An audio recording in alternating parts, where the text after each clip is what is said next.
Hey everybody, it's Michael here from michaeldrewmusic.com. Today we are discussing what I believe to be one of the most challenging elements of reading music, reading rhythm. So we are working on all things rhythm in this video. We're going to be clapping some rhythms. We're going to be reading a lot of rhythms. So come along with me here. Let's split the screen and let's get started. So to read rhythm, the first thing we need to do is understand pulse or beat. What do those terms mean? Think of a pulse or a beat like counting seconds. You know, if you're looking at a clock, or if you're counting like 1 1000, 2 1000, 3 1000, 4 1000, a steady pace like that, that's a good way to think about a beat or a pulse. So when we use those terms here, as we're looking at reading rhythm, that's what we're talking about. The pulse is the steadiness of music, right? It's when you clap along with something. It's when you tap your foot to something. So what does a beat look like on paper? Most commonly, it appears as a quarter note. Now, I think it's worth mentioning that we can assign the beat to a different kind of note. And for more information on that, check out my video on time signatures, which I will link up above right now. But for the sake of today's video, I'm going to work in 4/4 time because most music in the West is in 4/4. That's called common time, so we are going to assume that the quarter note gets one beat. We have two notes that are greater in beat value than the quarter note. We have a half note. Okay, so a half note then would get 2 beats. It gets twice as much as the quarter note does. So you can think of it as 2 seconds long. And we have the whole note. The whole note gets 4 beats, or twice as much as the half note. We can also go the other way. We can take our quarter note, our beat, and we can divide it into 2 halves. We would call these eighth notes. So think of these like half a second.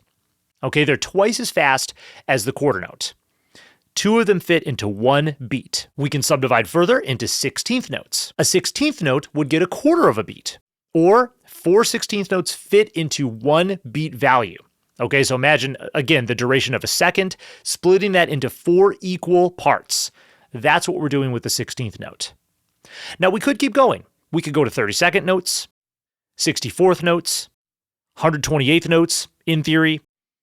But for the sake of today's video, we're going to stop at the 16th note. Those other subdivisions there, those are pretty uncommon, and so we're not going to mess with those for today. We're going to stop at the 16th note. That will encompass the vast majority of music that you're going to read. Each one of these notes that we just learned about has a corresponding rest that receives the same amount of beats. Now, a rest means nothing more than silence. It means we don't play anything, we create silence in that moment. So a quarter rest is this squiggly line here. One of the coolest symbols in music, I think. Fun to try to draw, not easy, but fun to try. Half rests and whole rests look very similar, but one tip to spot a whole rest versus a half rest is whether or not there's anything else in the measure. You know, if you see a measure that has one of these rests and there's nothing else there, it must be a whole rest because a whole rest takes up the whole measure. It takes up all 4 beats. A half rest will always have something else in the measure. Some other kind of note or rest will be there. So that's a quick way to see the difference there between those two. An 8th rest looks like a fancy 7. And a 16th rest looks like a fancy 7 with an extra little swoosh there. Now there are some other things we could do. We have triplets. So we could take the beat and we could split it into 3 equal parts, into thirds. We can also create what are called irregular subdivisions, which would be splitting the beat into groups of 5 or 6 or 7. But that's fairly uncommon. That's beyond the scope of this video, but it's worth noting that they do exist and you will see them from time to time. When reading music, there are 2 main ways that we can alter the beat values of the notes that we just talked about. The first way is called a tie. Now, what a tie is it's this curved line that connects 2 notes together. Now, there are a couple of rules for ties. Ties will always go to the very next note, and they will always go to a note of the same pitch. So there's something else that's called a slur that oftentimes will cover a bunch of notes, and it looks just like a tie. So that's how we distinguish between a slur and a tie, is we look for a tie going to the very next note and going to a note of the same pitch. Now, what does a tie do? It combines the beat values of the 2 notes. So let's say that we want to play a note that gets 6 beats. You know, our longest note is the whole note. It gets 4 beats. So what do? Well, we can take a whole note and we can tie it to a half note. So the idea there is that we now have 6 total beats. The half note is not restruck. Okay, we play our note starting at the beginning of the whole note and we would hold it for the value of both notes, 6 beats in total. So a tie enables us to lengthen out notes however long we want to. We could tie a whole note to a whole note to a whole note to a whole note and really make notes as long as we want using the tie. Now, the second thing we could do is we can put a dot after a note. Now, what does a dot do? A dot increases the note's beat value by 1/2. If we take a half note, okay, a half note gets 2 beats, right? If we put a dot after it, we would take half of 2, which is 1, and we would increase the note by that amount. So we would increase the note by 1 beat, so a dotted half note would get 3 beats total. If we take a whole note gets 4 beats. If we put a dot after it, we take half of 4, that's 2. We add the 2 to the 4, and a dotted whole note ends up getting 6 beats.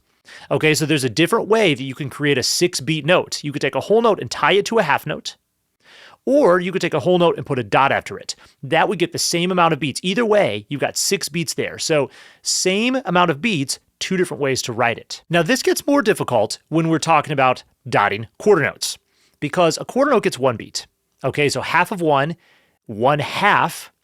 We would add the 1/2 to the 1, and a dotted quarter note ends up receiving 1.5 beats, or 1.5 beats, or 3/8 notes value. Okay, if we dot an eighth note gets half of a beat. Half of a half is a quarter, so it's going to get a total of 3/4 beat, or 3/4 of the beat, or 3/16 notes value, and so on. When it comes to reading and counting rhythm, it is so important that we always find the pulse, that we always find the quarter note in whatever it is we are doing.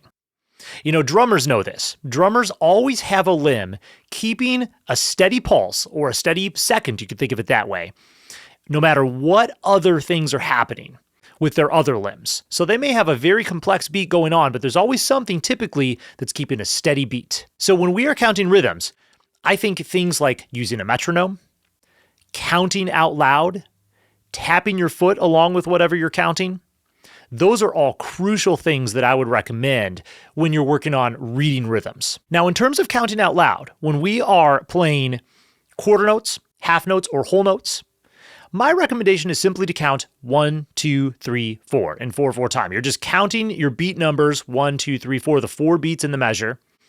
There are other methods of counting, but this is the most traditional, and this is what I found to be the most useful, is just to count 1, 2, 3, 4.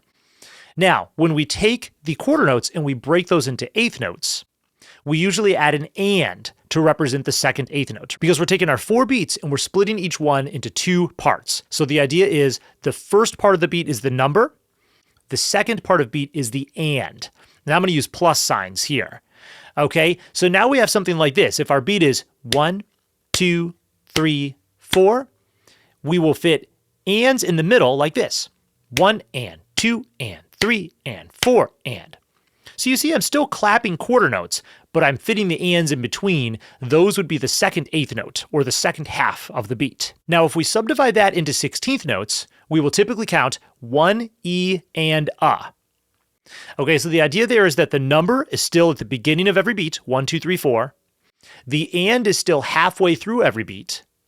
And then we have an E and an A on either side of the and, which are the other quarters of the beat. So now the beat is split into 4 16th notes, 4 quarters, 1 E and A, 2 E and A, 3 E and A. Okay, so that's going to sound like this. If our quarter note again is 1, 2, 3, 4, 1 E and A, 2 E and A, 3 E and A, 4 E and A. Like that. 4 parts to every beat. So let's practice reading a rhythm. I'm going to put this rhythm up here on the screen. Check this out. We have a quarter note, 4 16th notes, and a quarter note. If we were to count through this rhythm and clap this rhythm out, we could do it like this. We could go 1, 2, 3, 4. Okay, so you see what I did there is I took beat 3 and I clapped 4 times. However, I think that is a tricky way to do it. I think the better way to do it would be to subdivide the whole time with your counting. Okay, so what I mean by that is you count the 16th notes even when you're not playing the 16th notes. This is a great way to prep for when those 16th notes do come along. Okay, so what if we did this? 1 E and A, 2 E and A, 3 E and A, 4 E and A. like that. So see, I'm already counting 16th notes before the 16th notes arrive, so that when they get there, I simply align my clap with the counting that I'm already doing. I think that's a safer way to go.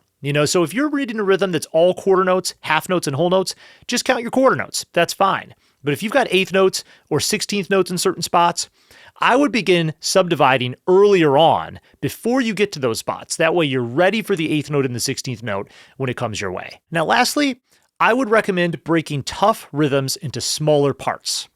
So check out this test rhythm up here on the screen. At first glance, this may look complicated, but what I would recommend doing with something like this is taking this and breaking it down into one beat at a time and then putting it together. Okay, so let's go ahead and do that with this test rhythm here. So let's take a look at beat 1. Beat 1 is an 8th note and 2 16th notes. Okay, so that means the 8th note is going to get the first half of the beat, and then we have a quarter and a quarter to create the full beat. Okay, so that's going to be counted like this: 1 E and A. Now notice I'm still counting all 16th notes there, but I gave the first clap the 1 and the E because, again, it's an 8th note, or it gets 2 quarters of a beat, 1/2 of a beat. 1 E and A. Okay, beat 2 is 2 8th notes. 2 and. Beat 3 is an 8th note rest, followed by an 8th note. 3 and.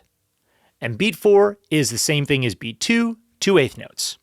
4 and. All right, can we put that together? Let's give it a try.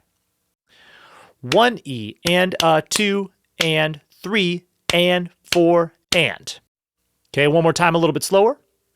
1 E and a, 2 and, 3 and, 4 and. There it is. That's the first measure. Now let's check out the second measure. The second measure begins with 4 16th notes. 1 E and A. Okay, beat 2 is an 8th rest, followed by an 8th note. 2 and. Beat 3 is the same thing as beat 2. 3 and. And beat 4 is pretty easy. 4, just a quarter note. So put that measure together and we get this. 1 E and 2 and, 3 and, 4. Okay, a little bit slower. 1 E and 2 and, 3 and, 4. Okay, now can we put this whole rhythm together? Let's give it a go. 1 E and 2 and, 3 and, 4 and, 1 E and 2 and, 3 and, 4. So that is how I would approach a difficult rhythm. Break it down into smaller chunks, work on each beat on its own, and then put it all together. Count out loud, use a metronome, tap your foot, clap these rhythms. I think that's the best approach for reading difficult rhythms. Well, thank you so much for checking out this video on reading rhythm. If you found this content helpful, please be sure to subscribe to the channel so that you can stay up to date on all my future content. Like this video and leave me any questions or comments down below. Have a wonderful time making music, and I will see you next time.